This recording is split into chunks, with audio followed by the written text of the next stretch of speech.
Hello guys, this is my seventh video of investment analysis and portfolio management, and the topic was the securities market. So today in this topic we will discuss about SEBI and future challenges. So let us start. Before the establishment of Securities and Exchange Board of India, the principal legislations governing the securities market in India were Capital Issues Control Act 1956, who was governing the primary market, and the Securities Contracts Regulation Act 1956, who was governing the secondary market. The regulatory power were vested with the controller of capital issues for the primary market and the stock exchange divisions for the secondary market in the Ministry of Finance, Government of India. In 1989, SEBI was created by an administrative fiat of the Ministry of Finance. Since then, SEBI has gradually been granted more and more powers with the repeal of Capital Issues Control Act and the enactment of the SEBI Act in 1992. The regulation of the primary market has become the preserve of SEBI. Further, the Ministry of Finance, Government of India, has transferred most of the powers under Securities Contracts Regulation Act 1956. Now, SEBI's principal tasks are to regulate the business in stock exchange and any other securities market, register and regulate the working of capital markets intermediaries, who is brokers, merchant bankers, portfolio managers, and so on. Register and regulate the working of mutual fund, promote and regulate self-regulatory organizations, prohibit fraudulent and unfair trade practices in securities market, promote investors' educations and training of intermediaries of securities markets, prohibit insider trading in securities, regulate substantial acquisitions of shares and takeovers of companies, performs such other functions as may be prescribed. Now we will discuss about the initiatives taken by SEBI. SEBI has taken a number of steps in the last few years to reform the Indian capital market. It has covered the entire gamut of capital markets activities, though nearly 30 legislations. The important initiatives are mentioned below. Freedom in designing and pricing instruments. Companies now enjoy substantial freedom in designing the instruments of financing as long as they fully disclose the character of the same. More important, they enjoy considerable latitude in pricing the same. Ban on Badla. The financial irregularities of 1992 highlighted the deficiencies of the Badla system, which permitted excessive leveraging. To rectify the defects in trading practices, the Badla system has been banned. Screen-based trading. Thanks to the competition posed by the National Stock Exchange and the insistence or prodding done by SEBI, all the exchanges have switched to screen-based trading. Electronic transfer. The traditional method of transferring by endorsement on security and registration by issuer has been supplanted by electronic transfer in book entry system, a form of depositories. Risk management. A comprehensive risk management system that covers capital adequacy, limits in exposure, and turnover margins based on VAR, that is, value at risk, client level, client level gross margining, and online monitoring of positions has been introduced. Rolling settlement. The trading cycle, which was previously 1 week, has been reduced to 1 day and the system of rolling settlement has been introduced. Corporate Governance Code. A new code of corporate governance based on the recommendations of the Kumaramangalam Birla Committee report. It has been defined. It has been it has been operationalized by inserting in a new clause, that is clause 49 in the listing agreement, the agreement that the listed company enters into with the stock exchange where its securities are listed. Change in management structure. Stock exchanges earlier were broker dominated. SEBI now requires 50% non-broker directors. Further, it has mandated that non-broker professional must be appointed as the executive director. Registration and regulation of intermediaries. Capital markets intermediaries such as merchant bankers, underwriters, bankers to the issue, registrars, transfer agents, brokers, and sub-brokers are required to be registered with SEBI.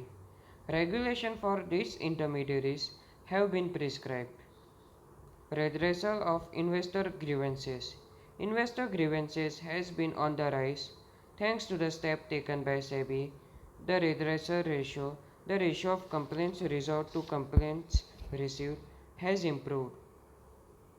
Regulation of mutual funds. Mutual funds have been brought under the purview of SEBI, and SEBI has introduced the regulatory guidelines for this purpose. Regulation of portfolio investment. Foreign portfolio investment. The government welcomes foreign portfolio investment in Indian capital markets. SEBI has formulated guidelines to permit this investment through broad-based funds such as mutual funds, pension funds, and country funds, referred to as foreign institutional investors. Now the next one is development of a code for takeover. Takeovers are gaining importance in India. SEBI has developed a code for regulating them. Now, introduction to equity markets. Equity derivatives. SEBI has allowed the introduction of equity derivatives like stock index futures, stocks index options, individual stocks options, and individual stock futures. Integrated Market Surveillance System. SEBI has launched an IMSS from December 2006. IMSS, that is Integrated Market Surveillance System, integrates data from the stock exchange, depositories, and clearing corporations or houses and comes up with alerts based on certain pre-specified parameters. Such integration of data has been done for the first time in any market in the world. Thanks to the IMSS, officials of the SEBI can detect capital markets offenses like market dominations and control, artificial rigging, and creation of false market. IMSS is meant to curb wash sales, match orders, synchronized trading, front running, cornering of free float, pumping and dumping, inflating share prices, and then unloading the same on unsuspecting investors, and other forms of demand and supply manipulation. The next is thrust of SEBI's regulation. Now, in which there is primary market as well as secondary market. Under primary market, the access is restricted, the instruments are multiplied, the pricing is relaxed, and the disclosure norms are tightened. Responsibility of merchant banker are enhanced. Method used in primary market is book building. Now, secondary market. Under secondary market, the trading is computerized, settlement mode is electronic, transaction costs are lowered, transparency is enhanced, markets are integrated, globalization are encouraged, risk management are strengthened, exchange management are improved, and settlement period are shortened. Now we will discuss about the future challenges faced by SEBI.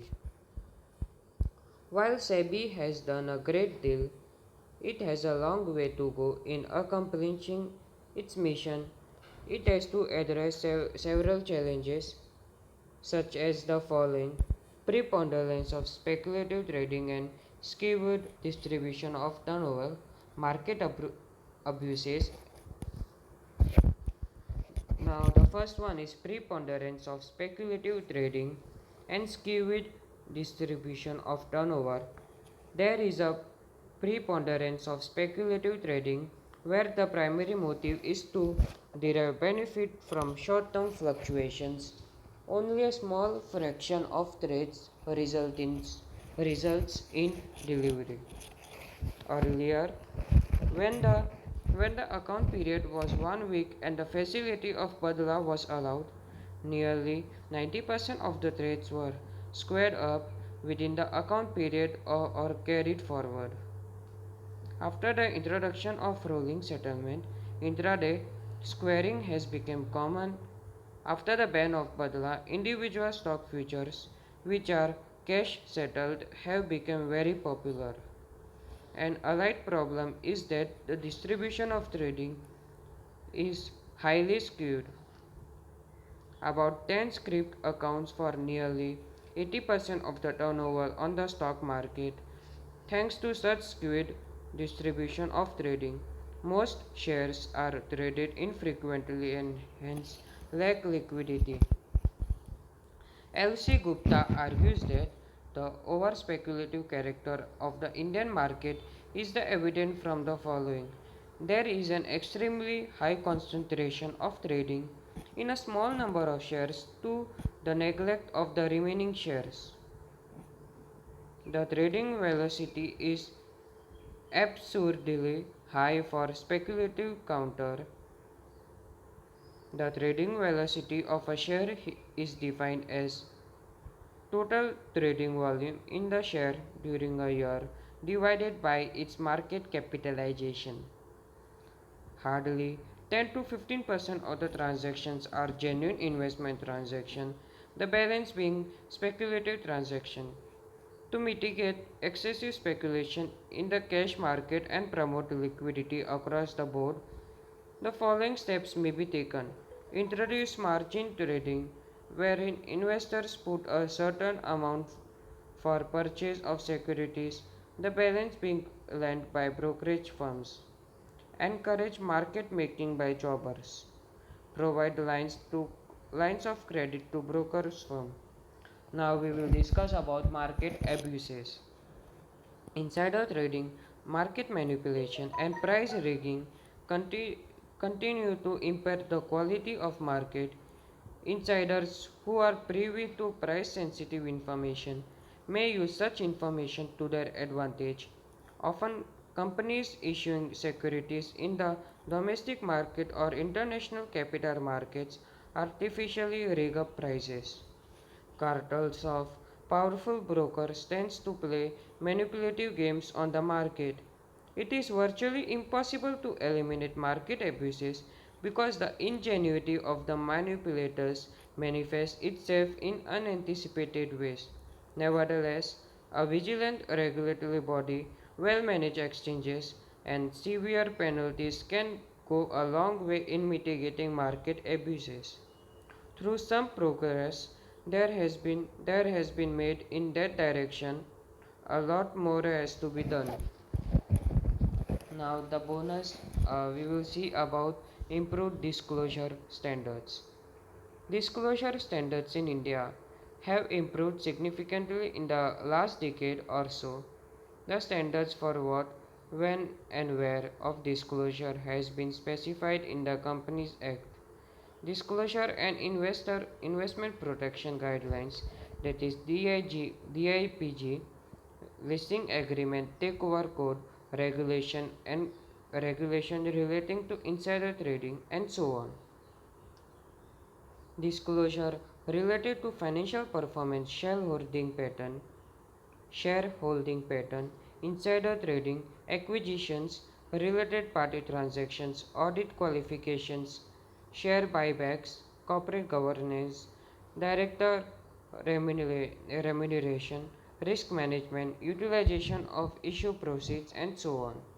Disclosure are made through various documents like prospectus, quarterly statements, annual reports, and so on, and are disseminated through various media company websites, exchange websites, and EDIFAIR, that is Electronic Data Information Filing and Retrieval system maintained by SEBI. Thanks to these improvements, disclosure standards in India are world class. In, in their article, What Works in Securities Market, that is defined by La Porta. We give India 100% marks on disclosures. Means he gave 100% marks to India on its disclosures. So, if you enjoyed this video, please like, share, and subscribe. Thank you for watching my video.